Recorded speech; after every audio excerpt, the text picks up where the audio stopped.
Hello po guys, so nandito na naman po yung ating YouTube channel ko. So ngayon ay may sasagutin na naman ulit po tayo ngayon. So ayan po, minus.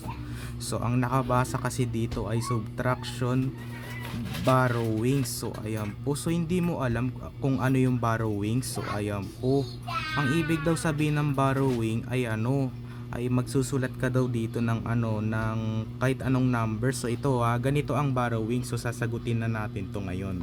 So halimbawa ganito ang borrowing. Una muna natin ay 64 minus 7. So ito ang gagawin natin. Ganito ang borrow.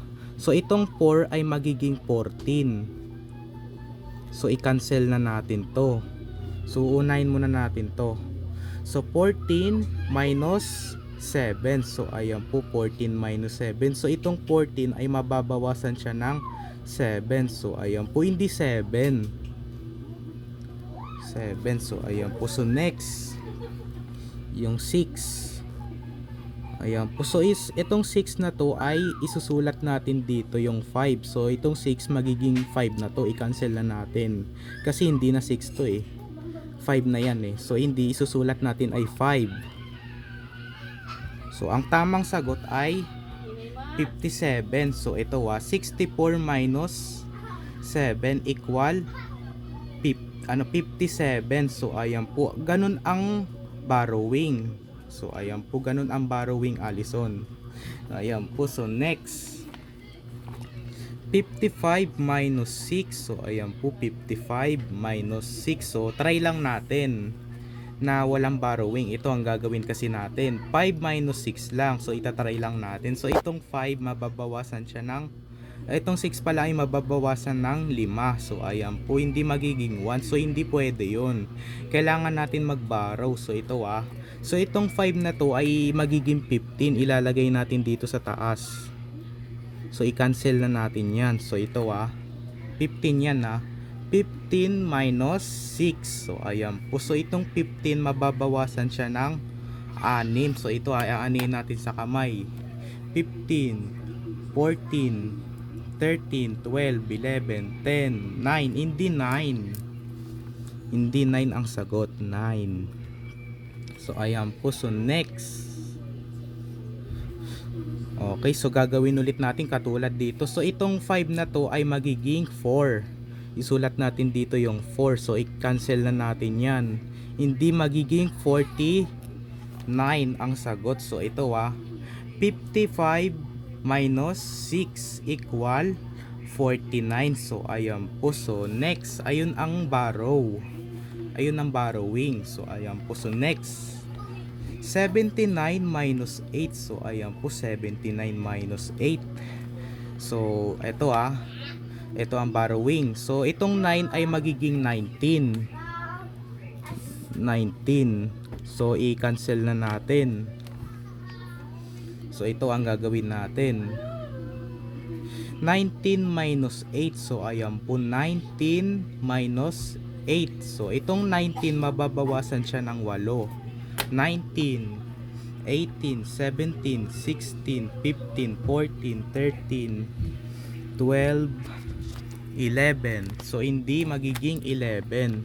So hindi na natin pwede isulat dito yung 11 kasi 1 lang isusulat natin dito. 1. Tapos wag na natin bawasan to ng ng 6. Wag na natin i-cancel. So i-7 na lang yung isulat natin. So ayan po, hindi na natin mababorrow dito sa sa 2 digits. So ayan po. So ito 79 minus 8 equal 71. So ayan po, ayun ang borrow. Ang sagot sa minus na subtraction. So ayan po, yung tinuro sa amin ni Teacher Glenna. Nung nakita ko na lang pala sa YouTube channel ko. Sa YouTube channel lang pala ng iba. So ayan po. So next 337 pala. 37 minus 4. So ayan po, 37 minus 4. So ayan po.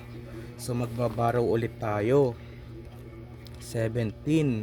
So i-cancel na natin yan.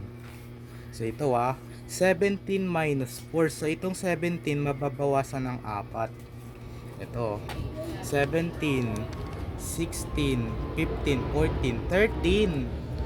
hindi 13. So ayan po 13.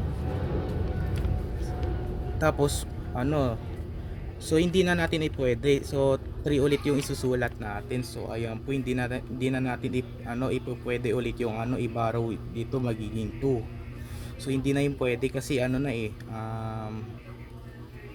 ano na yun eh, wala na. So ayan po katulad dito. So ito 37 minus 4 equal 33. So ayan po. So next, dito na tayo. 46 minus 8. So ayan po, 46 minus 8. So ito borrow ulit tayo. So itong 6 magiging 16. Magiging 16. So i-cancel na natin. So ito 16 minus 8. So 16 minus 8. So itong 16 mababawasan siya ng 8. 16, 15, 14, 13, 12, 11, 10, 9, 8. So hindi 8. 8 pa rin dito. So ayan po. So next, so i-cancel na natin to. So hindi magiging 3 na yan. So isulat natin 3. So ayan po, ang tamang sagot ay 38. So ito 46 minus 8 equal 38. So ayan po, ganun ang sagot sa ganun ang borrow. So ayan po. So next, 93 minus 5. So ayan po, 93 minus 5. So hindi na natin kailangan mag-borrow kasi dito hindi na to magiging 13. So gagawin na lang natin ng ganito. Tinry lang natin gaganina. Ito 3 minus 5. So 3 minus 5. So itong 5 mababawasan siya ng 3. So ito 5, 4, 3, 2. Hindi 2. Hindi 2. So hindi na yan borrow kasi Kemb na yan, Kemb. So alam mo ba yung Kemb? Yung Kemb wala nang borrow, abang 2 digits sa taas, tas 1 digit sa baba. So ayan po. So hindi 9 pa rin dito. So ayan po, ito 93 minus 5 equal 92. So ayan po, 92. Wait lang, tama ba? Ay, mali pala to guys, wait lang. Dapat pala, mayroon pala tong borrow. 13, na natin yan. So 13 minus 5. So itong 13 mababawasan pala siya ng 5. Wala, nagkamali na tayo. So 13, 14, ay lang, wag natin dagdagan. 13, 12, 11, 10, 9, 8. So hindi 8. 8 dapat to, 8. Ayan, 8 yan So itong 9 magiging 8 din. So cancel na natin yan. So magiging 88. Mali tayo. O nga pala, mali pala. Wait lang, akala ko kasi tama eh. So ito na. So i-like mo pa rin tong video na to, pero alam ko pa rin ang borrow. So ito 93 minus 5. So equal 88. So ayan po, 93 minus 5 equal 88. So ayan po. So next, dito na tayo. 86 minus 7. So ayan po, 86 minus 7. Pag ginawa kasi natin siyang 6 minus 7 equal 1, bawal, kailangan natin mag-borrow. So ito so 16 ulit. So i-cancel na natin yan. So 16 minus 7. So itong 16 mababawasan siya ng 7. Mababawasan siya ng 7 ulit. Yung katulad nito, itong 16 pala mababawasan ng 7. 16, 15, 14, 13, 12, 11, 10, 9. Sige, wait lang, ulitin nga natin, wait lang. 16, 15, 14, 13, 12, 11, 10, 9. Hindi 9. 9. So ayan po. So next, so itong 8 kakancel na natin. Itong 8 magiging 7 na yan. So hindi 79. So ayan po.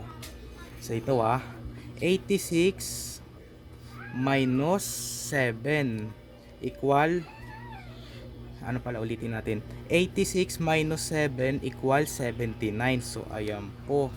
So next, last one na lang. So wag na natin i-borrow kasi maliit to eh. Itong 2 na to ay maliit. So small. So 6 minus 2. Okay, so itong 6 ay mababawasan siya ng dalawa. Ito, dalawa yung darili ko. 6, 5, 4 hindi 4. 4. So tas hindi 5 pa rin. So hindi na natin kailangan i-borrow, parang Kembi na eh. So ayan po. So dito na lang po tatapusin yung video vlog natin ngayon. So i-like and share and subscribe mo ko guys para lagi kayo updated sa susunod kong video na in-upload. Ano ba, hindi ko pa pala sa inyo tinanong yung 56 minus 2 equal 54. So ayan po. So ang date na pala ngayon, it's March 22, it's Friday. March 22 pa lang eh. Bye, March 22. It's Friday kasi medyo hindi ko na nilalagyan ng name to. So okay lang yan, bye.